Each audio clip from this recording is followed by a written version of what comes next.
prophet miraculously born without a father, one who spoke while still in the cradle and brought the dead back to life. O son of Noah, Sam, rise by the permission of God.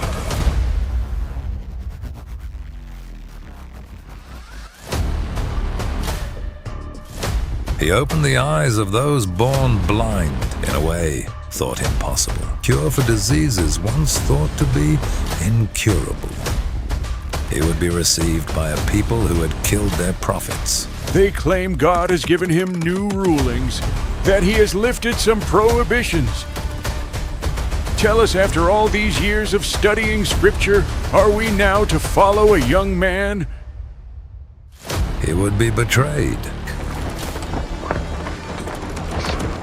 and hunted everywhere by armored soldiers. Why did they want to crucify him? How was he elevated to a divine status while being a prophet? If you are ready, let us begin the breathtaking story of Jesus Christ, the Son of Mary.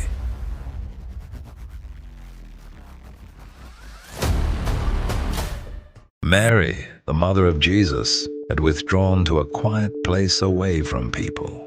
This silence was about to be broken by a great and heavy, glad tiding. Without the touch of any human hand, a seed of divine mercy was placed in Mary's womb. Just as God created Adam without a mother or a father, he created Jesus without a father. Such a sacred trust could only be carried by a devoted servant like Mary. Yet questions flooded her mind one after another. How could she walk among people with a child growing in her womb, in a place where she had long been known as a symbol of purity? How would she explain this child to them? Who would believe in a child without a father? Who would believe that it was by God's command? As the months passed, her pregnancy became more visible. The walls of the sanctuary seemed to close in on her. The miracle within her would be seen as a disgrace by impure minds. These thoughts weighed heavily on her. The time of birth was drawing near. She could no longer remain among the people, and so she left the sanctuary in secret.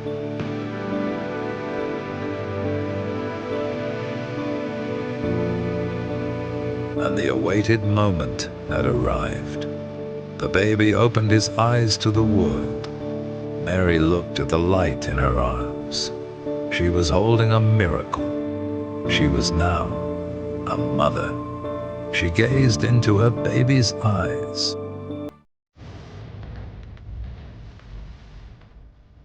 Life in the streets of Jerusalem was flowing as usual until she appeared at the city gate. Mary had returned, but she was not alone. There was a baby in her arms. People began to stop what they were doing and stare at her. She kept walking, feeling the weight of every gaze upon her.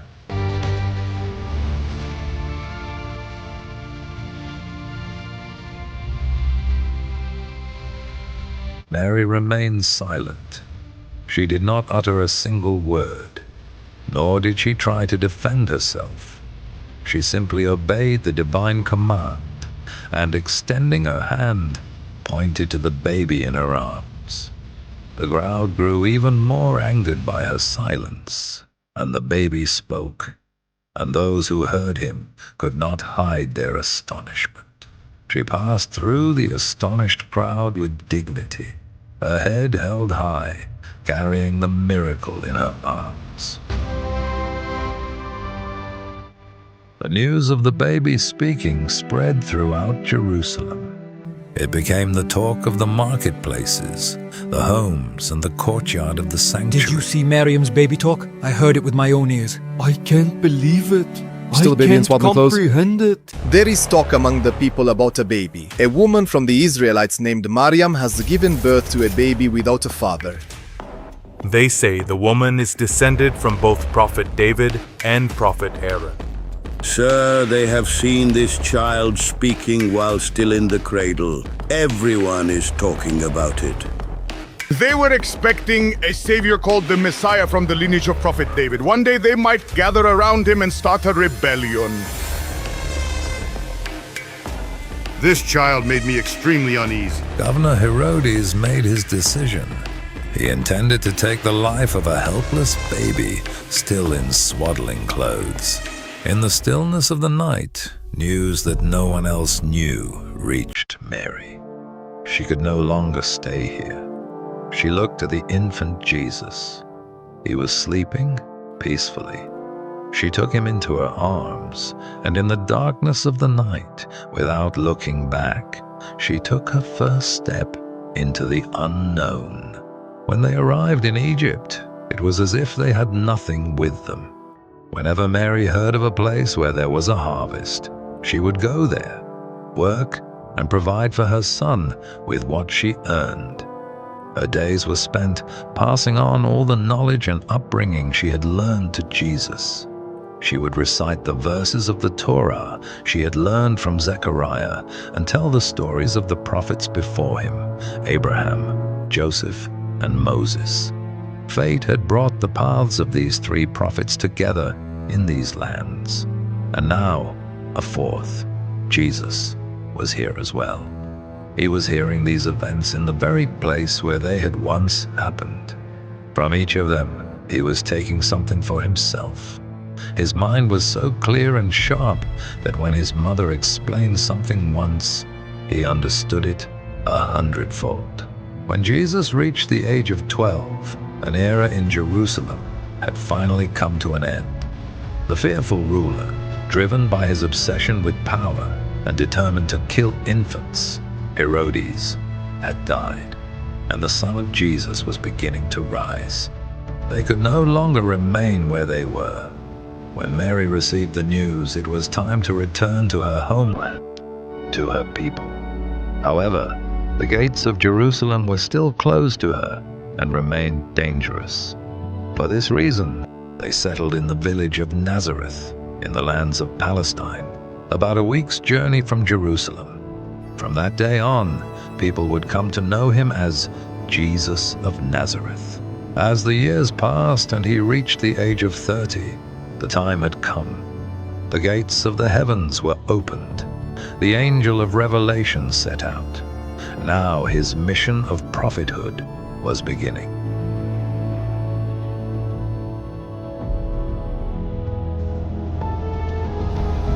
On one side, the sharp sword of the Roman. Let no house remain unvisited. Come on, catch them, move, inside. I am not guilty. Let me go. On the other, the rabbis who distorted the Torah for their own interests. Whatever we say is the truth. He seemed to stand alone against a mighty army. Yet whoever stood before him, he would speak his words with the support of Gabriel.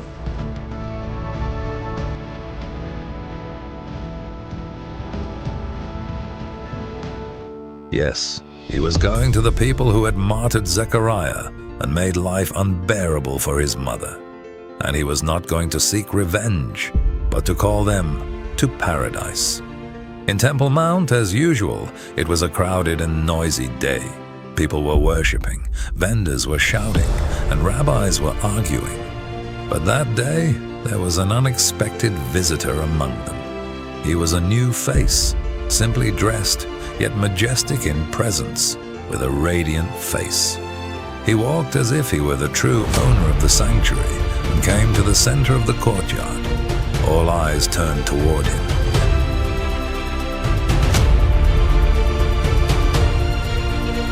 He began to speak. O children of Israel, I am a messenger sent to you by God, to confirm the Torah that came before me, and to give glad tidings of a prophet who will come after me, whose name is Ahmad. But the words of this visitor were so simple, so clear, that an illiterate shepherd, a child at play, and an old man who had spent his life in the fields could all understand them fully and feel their spiritual depth. He doesn't scold like the wise men. He speaks as if a mother is explaining to her child. It was as if religion was locked in the rabbi's chest, and this young person took it out and placed it before us. But the sudden attention gathered on this new face, the admiring gazes, did not please the rabbis. They said, "Give us a sign that you are a prophet. Show us a miracle." In a place where arrogance had hardened so deeply, a proof that would leave them speechless was needed. Jesus lowered his head to the ground. He bent down and took some clay, shaping it with his hands. What was he about to do? Making a bird shape out of clay, but why? When he had completed the shape of the bird, he brought it close to his mouth and breathed into it. The moment he blew, the clay turned into a living bird and began to fly. They were in astonishment. For the first time in their lives, they were witnessing something like this.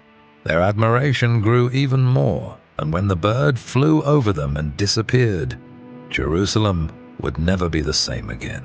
The mountain slopes, the riverbanks, the shade of the olive trees, each had turned into a place of learning. One day, he was once again addressing the people. From within the crowd, they brought a man in tattered clothes, walking by feeling his way forward. The people stepped aside in curiosity. He was seeking healing for his eyes. What can one do for someone who is blind from birth?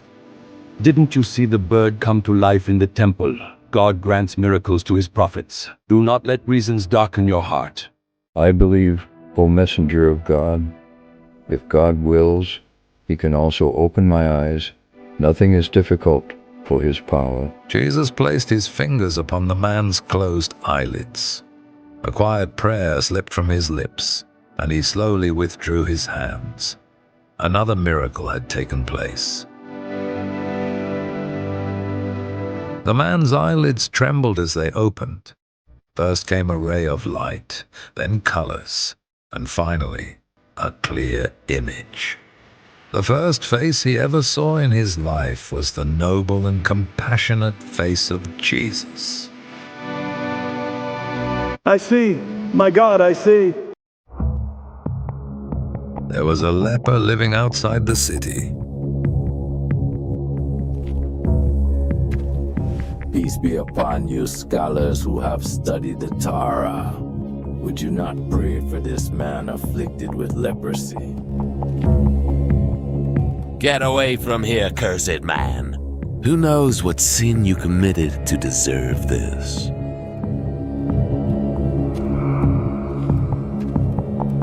My God, the Lord has rejected me. Grant healing to my illness.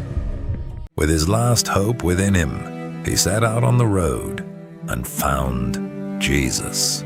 He was addressing the crowd around him. The leper slowly approached. The crowd noticed him and stepped back in fear. Leper! Stay away from him! You'll be infected too! O messenger of... The doctors told me to go and wait for death, that there is no cure for this. But if wills, he can make the impossible possible. Would you pray for my healing? Jesus approached him and prayed. After a while, it was as if a shell was being peeled away from the man's body. The wounds began to close one by one. Color returned to his pale face. He touched his own face with his hands. The rough sores were gone, replaced by smooth skin. The people were frozen in place, unable to believe their eyes. But how can this be? The man had a wallet. Now it's spotless. Look at the man's hand. There are no wounds anymore. This is a miracle. How is this possible? The rabbis had been waiting for this moment for centuries. They studied the Torah line by line, saying, "The Messiah will come, sit on the throne of David, and bring us our golden age."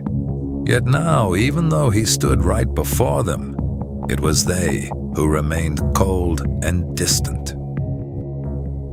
We cannot turn a blind eye to this any longer. No, listen! What are we going to do with this, Jesus? Jesus, son of Mary, tells us he has come with a new law different from the law of Moses. What do you think? Allegedly, God gave him new decrees. He made some prohibitions permissible. Tell me, after reading books for so many years, are we going to become a student to a young person? The truth is that God disciplines each nation differently. He gives different laws, different sharia. As humanity progresses, he changes some of the rulings according to their circumstances. He sends new books so that when the last prophet comes, humanity may learn from a single book from him. He is not the Messiah. Get that out of your mind. He is nothing more than a magician. If there is someone to do such a thing, is it going to be this young man? While there are so many knowledgeable people among us, how is the new book coming to him? This is an insult to the honor of this temple. People are now saying that God did not make religion difficult. The rabbis did. We are losing those around us day by day. The thing to do is simple. We will call him a magician and look for ways to turn the people against him. If this doesn't work, let them fear what will happen. Jesus was stern toward those who misused religion. O corrupt scholars, you sit at the gates of paradise. Neither do you enter, nor do you allow the needy to enter. In the sight of God, the worst among people is the scholar who seeks worldly gain through knowledge. You have crowned the world upon your heads and cast the hereafter beneath your feet. Your words are a cure, but your actions are a disease. He set out in search. Like selecting pearls, he chose young men. Some were fishermen, some washermen, some tax collectors. One by one, he gathered a group of youths whose souls were restless, seeking a pure breath. They would later be known as the disciples. Perhaps he had finally found what he was looking for. He looked at them and asked the question that would bring out the treasure within their souls. Who will help me in the way of God? It meant, even if this world turns its back on me, who will stand by my side? That day, they had burned all their ships. There was no turning back. They could no longer remain in one place. They would follow Jesus from village to village, from town to town. His time of prophethood would be short, only 3 years. But Jesus would not stop. To spread the truth, it is said he walked nearly 3,500 kilometers. He had no horse, no camel, only swollen feet and an unextinguishable fire of faith. It is almost beyond comprehension. He would enter every town, visit every village, constantly on the move, always finding a way to speak about God. On this path, the rabbis had left him alone. The entire burden was on his shoulders, and he could not stop. It was as if he were racing against time. Wherever they went, they planted seeds of faith. He lived a very simple life. He carried no money with him, and often sustained himself with plants and leaves. Every town was a new test. Some doors were slammed shut in their faces, while in other villages they were welcomed like long-awaited guests. They brought joy into every ruined home they entered, and hope to every sickbed they visited. It was as if he had forbidden himself from ever stopping.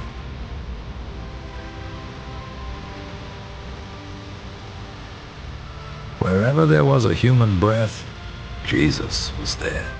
His way of life was astonishing. The prophet they followed did not even have a home.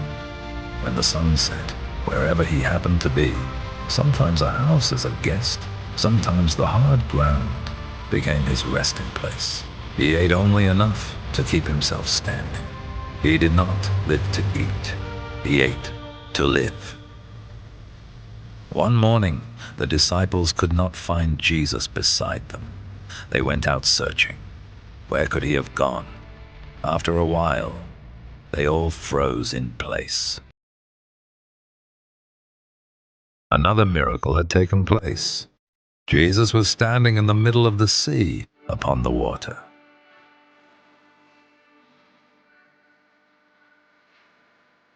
Hey, Jesus. How are you walking on water? With my faith in God.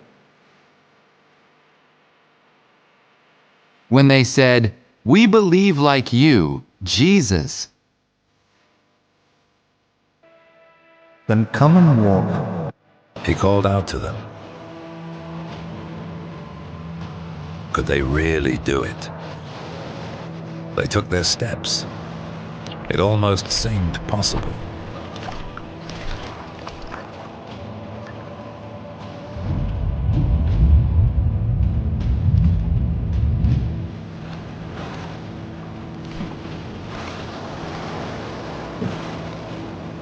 But moments later, they fell into the water.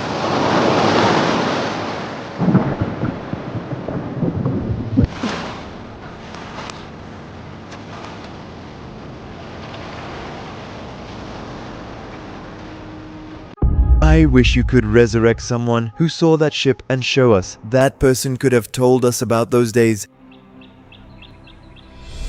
Jesus fell silent. He turned his gaze toward a nearby hill. Without saying a word, he stood up and began to walk.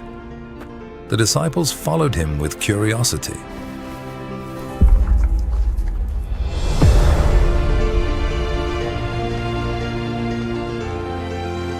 They arrived beside an old grave, clearly from years, perhaps centuries, past. Jesus stopped in front of it and said, "This is the grave of Shem, the son of Noah." Then he called out loudly to the grave, "O Sam, son of Noah, rise by the permission of God." There was movement in the grave. What was happening?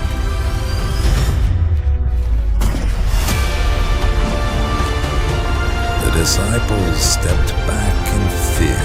The ground is opening. Be careful. I can't believe my eyes. What is this?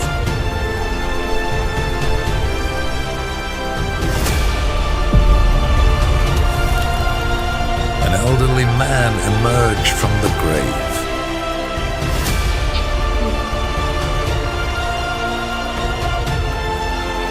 Or else?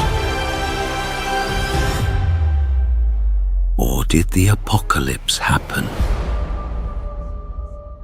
No, I prayed to God, and he brought you back to life. He told of that ark built where there was no sea, of how Noah called his people to the truth for years, how they insisted on denial and mocked him, of the animals that boarded the ark and the moment when mocking laughter turned into cries of terror. He spoke of waves like mountains, sweeping away homes and fleeing people, and of that ark. And Sam turned to the people around him and said, "This is Jesus, son of Mary. Believe in him and follow him."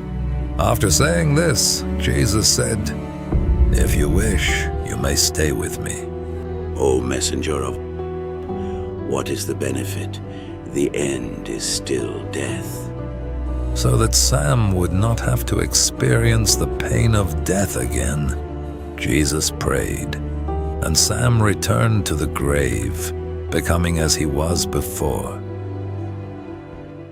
While all this was happening, on the opposing side, the fire of hatred was growing ever stronger. Day by day, more people were listening to Jesus. His words were being spoken everywhere. The rabbis could no longer tolerate it. They had to do something. That night in Jerusalem, there was a treacherous movement among the shadows.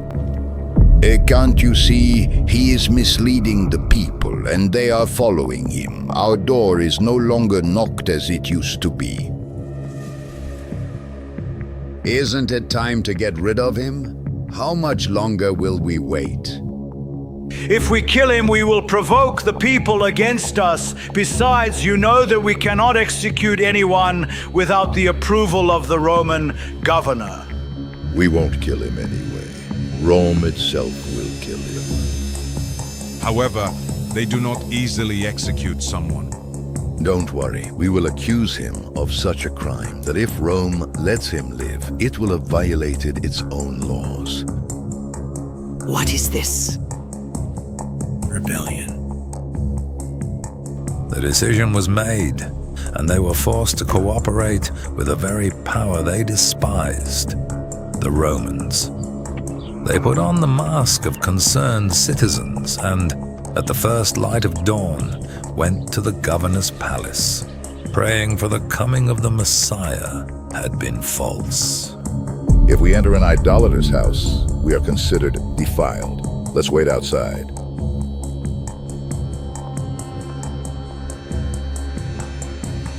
Sir, the rabbis have come to see you. They are waiting outside to discuss a matter with you.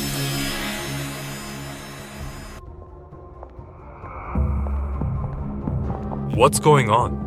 What have you come with this time? Can't you ever stay calm?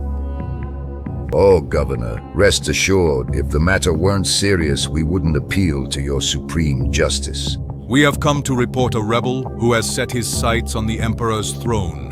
Jesus of Nazareth, the son of Mary, is inciting the people and claiming to be the Messiah, that is, the King of the Jews.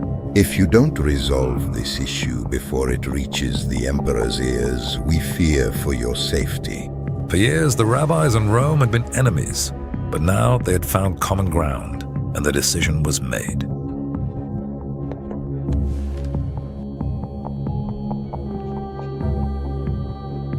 Miriam's son Jesus has been sentenced to be crucified and left to die for the crime of treason. In the period after Jesus, this council would reveal its force in the field, Pavlus.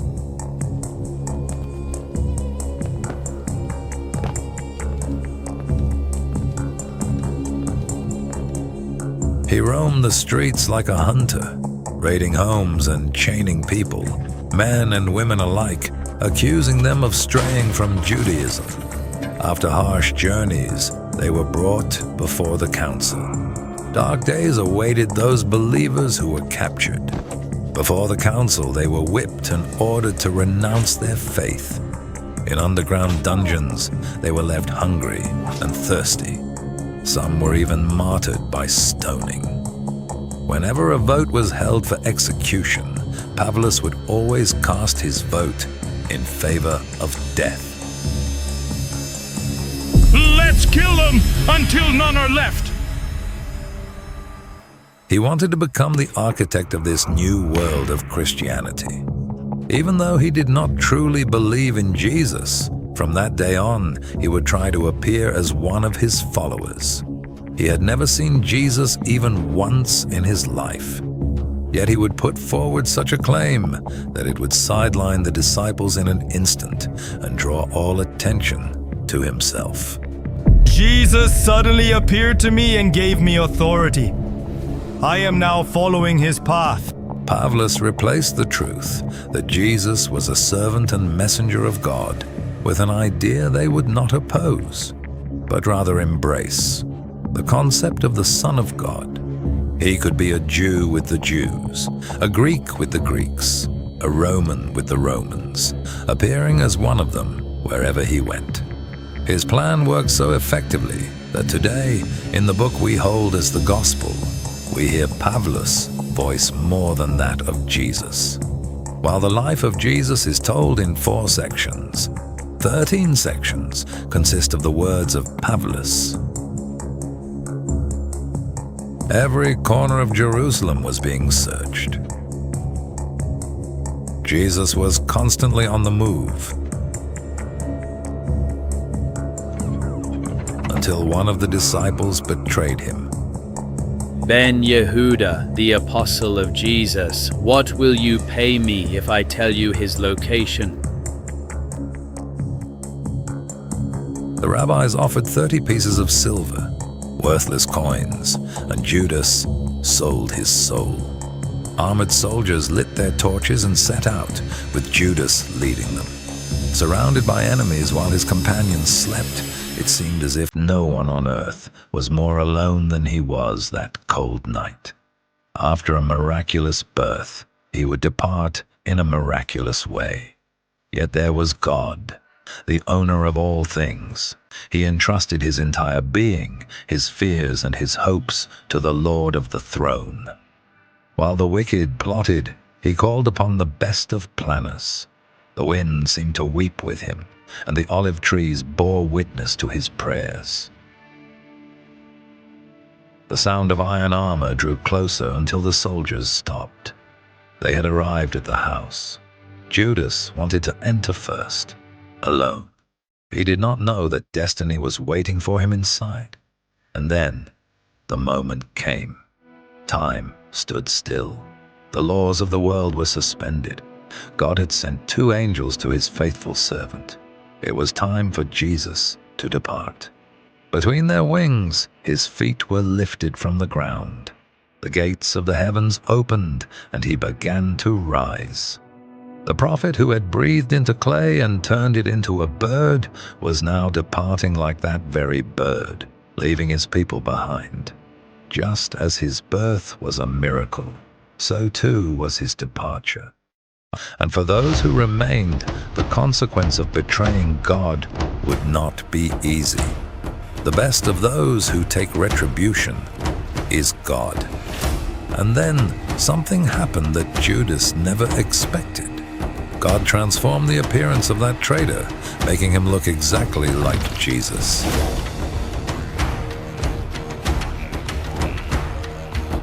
Already gone. That's Jesus. Capture him. Let me go! Let me go! Let me go! Yet Jesus was already in the heavens. Judas was on the verge of madness. No one was listening to him. When the next day came, they began to whip him. Then they made a crown of thorns and pressed it onto his head. They placed a cross weighing nearly 50 kilograms on his back and forced him to climb an 800-meter slope. When he reached the top, they nailed his hands and feet to the cross, crucifying him. 30 to 40 years later, writings began to appear under the name of the Gospel, telling the life of Jesus. But by then, Pavlos had already altered the religion, and those texts were shaped under his influence.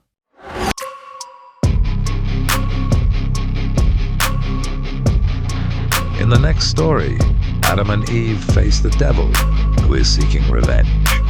The devil, filled with deep hatred, swore revenge.